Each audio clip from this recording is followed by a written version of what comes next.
Sean Strickland's head coach Eric Nixick has officially fired back at fans claiming the beef between Sean and Chimaev was fake. Ever since the two showed mutual respect after the fight, with Khamzat even putting the belt on Strickland, many people started accusing both fighters of manufacturing the rivalry just to sell the fight. But Nixick completely shut that down. The coach emphasized that he knows both men personally and can confirm the tension was absolutely real leading up to the fight. According to him, there was genuine dislike, genuine emotions, and genuine hostility throughout the build-up.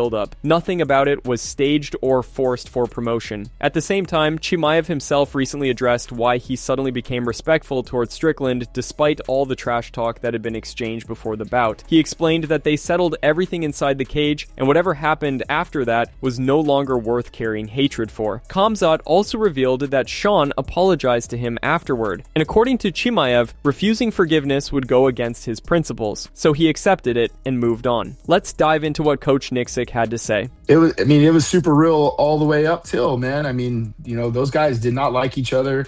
There was a lot of back and forth for years between those guys. So, and I think that's the thing that people have to understand is it's competition. And these guys, obviously didn't like each other in that moment, but they went out there and like you've all been in fights, right? Like, and you get in that fight in elementary school, and next thing you know, you're shaking the guy's hand. And a lot of my best friends that I'm still friends to this day, I probably fist fought. It's like these dudes hated each other, wanted to kill each other, and then went 25 minutes toe-to-toe to a narrow split decision, just took years off of each other's life. How can you not respect the guy across from you?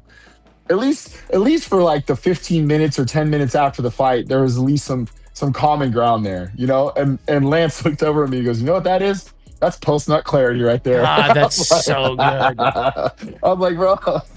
An immediate rematch between UFC flyweight champion Joshua Van and former champion Alexandre Pantoja is now being targeted for late 2026, and both sides seem fully on board with running it back. Following Van's successful title defense against Tatsuro Taira at UFC 328, the tension between him and Pantoja only continued to build after months of exchanges and back-and-forth comments earlier this year. According to Van, Dana White personally confirmed to him that Alex is the logical next challenger. No official date has been set yet, mainly because Pantoja is expected to take more time to recover before returning later in 2026, but the UFC clearly wants the rematch. Joshua has also made it clear he doesn't plan on sitting inactive forever waiting around. He wants to stay active as champion and continue defending the belt, but at the same time he acknowledges that the Pantoja rematch is the fight that makes the most sense for the division right now. The storyline around the fight has also become more heated because of the ongoing fan debate surrounding Van's championship reign. Even after beating Taira, some fans still question whether Van is the real champion because his fight with Pantoja ended abruptly. Luke Thomas recently addressed that narrative. Let's dive in. Is he the best flyweight in the world? Well, certainly he's the champion, so he almost de facto gets the designation. But like you, I won't really know until he fights Pantoja. But this is the problem Pantoja's up against. How old is Josh Van? 24? He's 24? Yep. Like, if Van is not the best in the world now, he's gonna be. Right? Yep. And even if Pantoja beats him, I got bad news for you, bro. You're going to have to do it again because he's going to be right back there in front of you. Because if he's not better than Pantoja, and I guess I would need to see them in no cop fight, but I would still pick Van over him. Dude, Van is a natural. He is a natural. This game comes to him naturally, effortlessly. Even his ground game, you like enough like what you're seeing just in terms of his, like what you saw, like you thought he did okay? I think that if he can get through what Taira can offer, there's really Pantoja can do what Taira can do. Taira cannot do what Pantoja can do. Right. And so that is the part where it splits.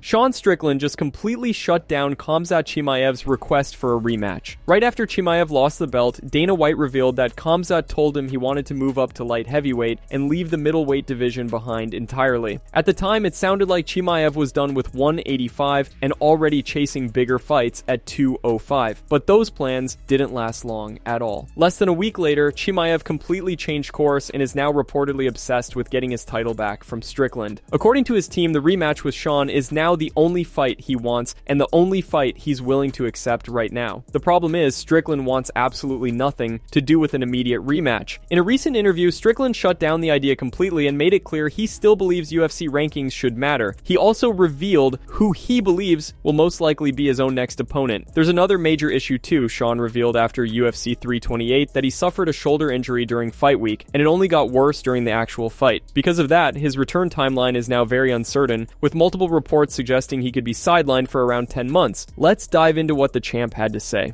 I mean, I hope the UFC tells him to go fuck himself. That's the right thing to do.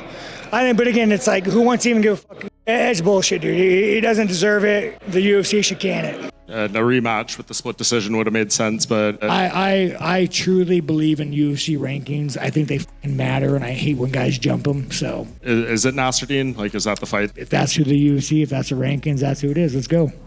Michael Bisping is giving Josh Hokit major props for breathing new life into the heavyweight division. The former middleweight champion praised Hokit not just for his wild back-and-forth war with Curtis Blaydes that he won by decision, but for his over-the-top personality and crazy soundbites that are keeping fans entertained. Hokit feels like the Colby Covington of the heavyweight division, maybe even a bit more cringe, but undeniably entertaining. Bisping said the UFC was desperately in need of a guy like this to inject some excitement into a division that's been lacking star power. Now, Hokit gets another massive opportunity facing knockout artist Derek Lewis on the huge White House card. If the young prospect can get past the Black Beast, we could be looking at a legitimate title contender in the very near future. Between his wrestling base, finishing power, and wild personality, Josh is quickly becoming one of the most watchable heavyweights in the game. Let's roll the clip of Michael Bisping praising Josh Hokit and his impact on the heavyweight division. He wanted to win that fight. He left it all inside the octagon. For that, Curtis Blaydes should be proud of himself. And Josh Hokit got two bonuses. He got $200,000 for performance of the night and fight of the night. And he needed that fight as well. Because yes, he was undefeated, and yeah, he's got 2 wins in the UFC, but he was becoming more known for just like this crazy persona and this crazy character that he has. It's all well and good doing that. You can be that guy. You can be a little wild and controversial and get clickbait headlines and all the rest of it and negative attention and just annoy people, right? But when you go out there and you fight like that, that makes up for all of it. If you walk the walk, you got to talk the talk. And he talked it loud, proud, stood on a bloody podium and he spoke through a megaphone, right? That was a tremendous performance. And of course now, very shortly, quick turnaround, he gets to fight Derek Lewis at the White House. Unbelievable, right? And it's not because of the negative shit that he says online. He won in style. He looked phenomenal. He's taking on Derek Lewis. Of course, Derek Lewis has been around for a long time, but he is the knockout king and he is one of Donald Trump's favorite fighters, okay? That's it from MMA Psycho. Thanks for watching. Don't forget to leave a like and subscribe for daily MMA news.